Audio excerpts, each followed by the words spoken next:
What's up, fam? This the Cookie D Deric. Bam! We headed to the Outer Banks OBX if you nasty. Day one.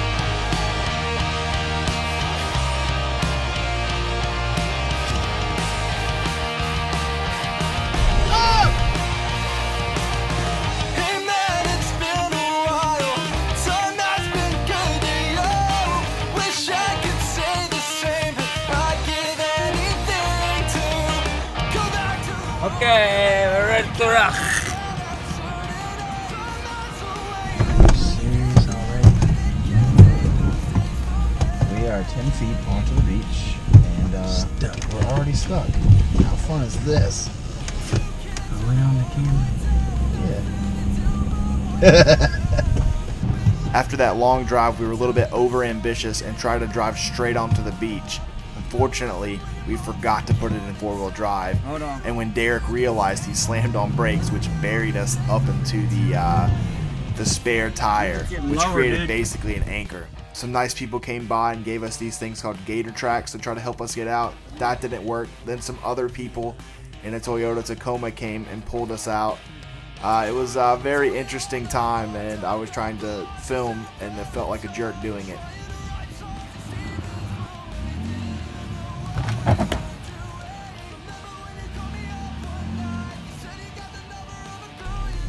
Well, guys, on this week's adventure, on day one, we got 20 feet onto the beach. Yeah, I believe it is. We got stuck up to the spare tire. I think oh, is it still running? Sorry. That was, it just engaged. So now four-wheel drive, as we're leaving, is engaged. It's definitely engaged now. So tell us about your adventure.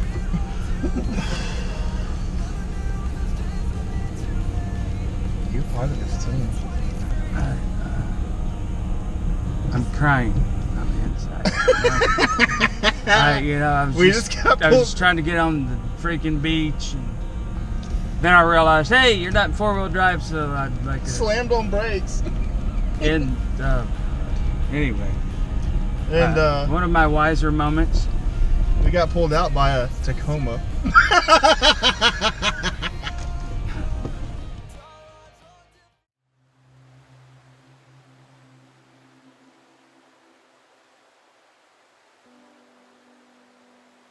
Day 2.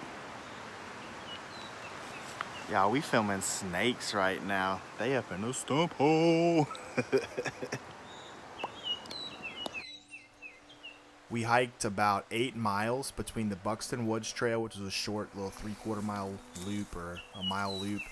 And then we went down the World War II Memorial Trail in Buxton, and then just the trail just follows the marsh. And we went about 7 or 8 miles on that trail. And I did it in my combat flip-flops, so my feet were a little bit jacked up the next day. One was underneath coming out looking at me, and the other one's on top looking at me.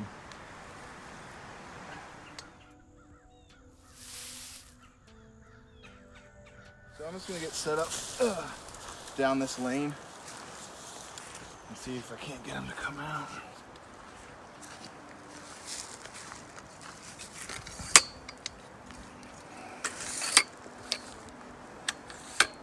This is where I wish I had like a little director's chair.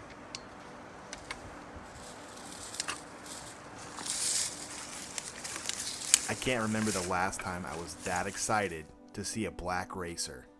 But sure enough, there he was, and he had a buddy. It was a male and a female that had come out of a stump hole. I saw them on the way through, and on the way back I decided to set up my tripod and just let it go. And to my surprise, I was able to get them coming back out of the stump hole. The male first, and then the female later, came up and went straight up into a shrub. It was therapeutic in some kind of way for me. I just decided to capture them with the camera instead of capturing them with my hands. And I think the beauty speaks for itself. But it was definitely worth it with the animals we got to see. Wasn't expecting to see snakes and was just stoked when I got to see them out there. We went to the beach afterwards and just kind of messed around, filmed some waves, filmed some seabirds and things like that. But it was a good second day.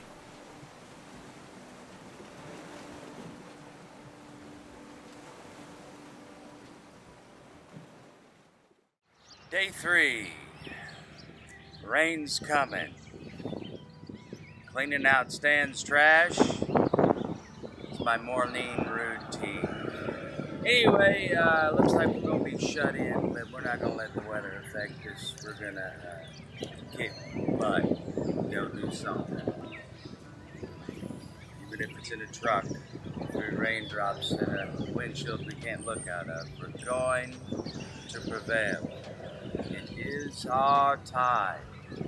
Day 3. Even though there was 100% chance of rain on day 3, we woke up and it was overcast. So we packed the truck and decided to ride down the street a little bit to some sand dunes where we could get access to the beach and get a different vantage than we've been having. There were flocks of birds everywhere flying around, and we decided to kind of stalk up on this group that was camped out on the beach and see if we couldn't film them a little bit. There's something wild and beautiful about sand dunes. I'm not 100% sure what it is. You don't see them as much on the touristy beaches that we have on the southern part of the state. You just felt connected, I guess, in a weird way to the ocean, being able to see things maybe as they once were. The birds cracked me up. It looked like they were dancing and strutting around on the beach.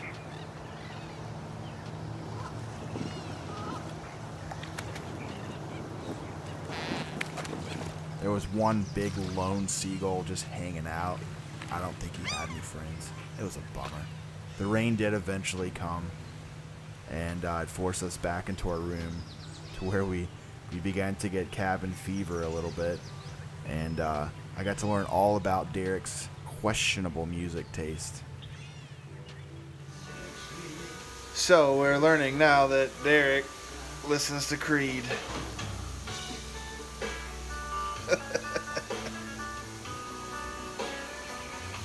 All right then. Here we have Deric Cook in his natural habitat, looking at the computadora with its ever-present glow on his face. Look at him go. The touch. And then cabin The fever feel just began to set of in. cotton. The fabric of our lives. We learned a few tricks with our cameras, and we also just were being goofy in the room. Deric in 120 frames a second slow-mo. Look at his face. We packed up one more time that day and decided to make it out to the marsh again. We lugged a bunch of gear this time, tried to film some time lapses of the sky and the waves and whatnot. The deer here were fearless, it felt like. They were much less afraid of us and more just skeptical of our presence. They would just watch us and judge us from a distance, and then when they felt like there was nothing to worry about, they would just walk away. There was like a memorial to conch shells, it seemed like, on the beach, where there were just stacks and stacks of conch shells that people have hung on driftwood. So it was like a monument to the conch, so to speak.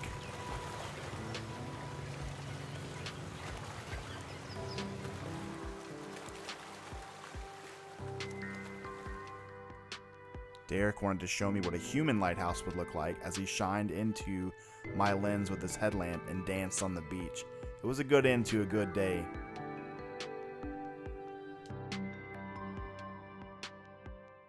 Day 4. The temperature has dropped by about 30 degrees. And we going to go try to fly in some high winds. Holla if you hear me. Holla! Well, day 4 was our last full day in the Outer Banks. So we decided to make the best of it. We got up early. We tried the whole time to fly Deric's new drone. But the thing is every time we would either be hindered by no-fly zones or really high winds. And both were the case where we tried to fly on day 4. So we ended up just getting like 10 feet off the ground and basically just crashing because of the high winds. So we packed up from there, and we decided to take advantage of the wind, basically, and film just nothing but time lapses, and spent the rest of the day playing around with frame rates and filming time lapses of just all the beauty that surrounded us.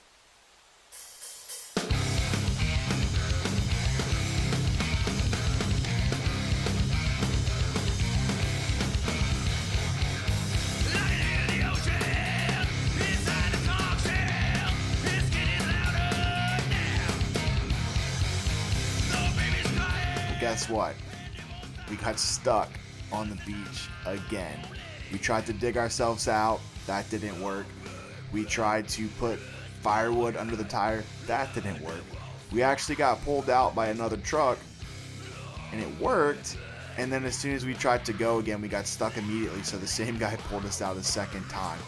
It was a pretty humbling experience, but just, you know, shrug it off because it's not an adventure unless stuff like that happens.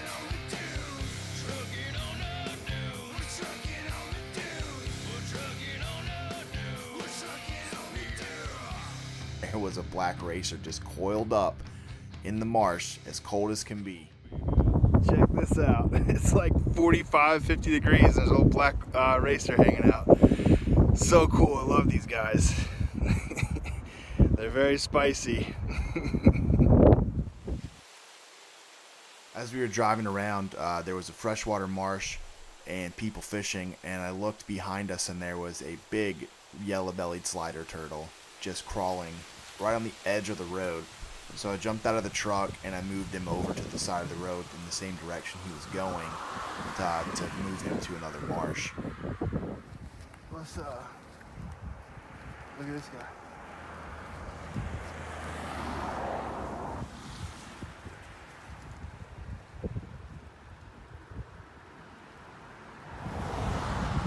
So this guy was crossing the road. We could tell it's a male. Look at his long, beautiful fingernails. Yeah, the better to scratch you with. But he was crossing the road right here, so we're just gonna go ahead and put him where he was going in the same direction.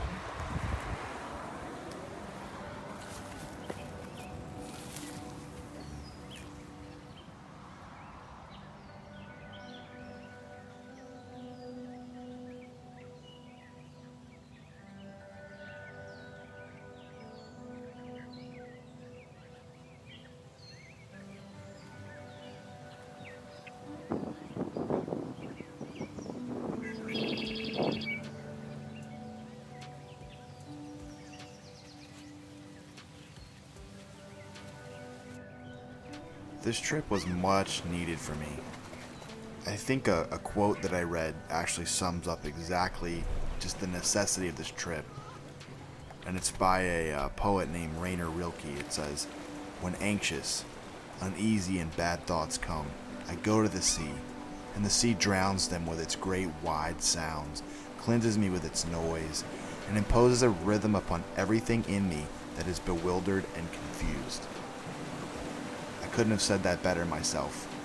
The sea just washed away all of that anxiety and put me back in a place in my head where I can have that calm and that peace and remember who I am as a nature-loving, wild, wilder dude. This has been one great adventure. Thanks for coming along with us as we filmed our journey, and I hope you enjoyed it. Stan Lake, out.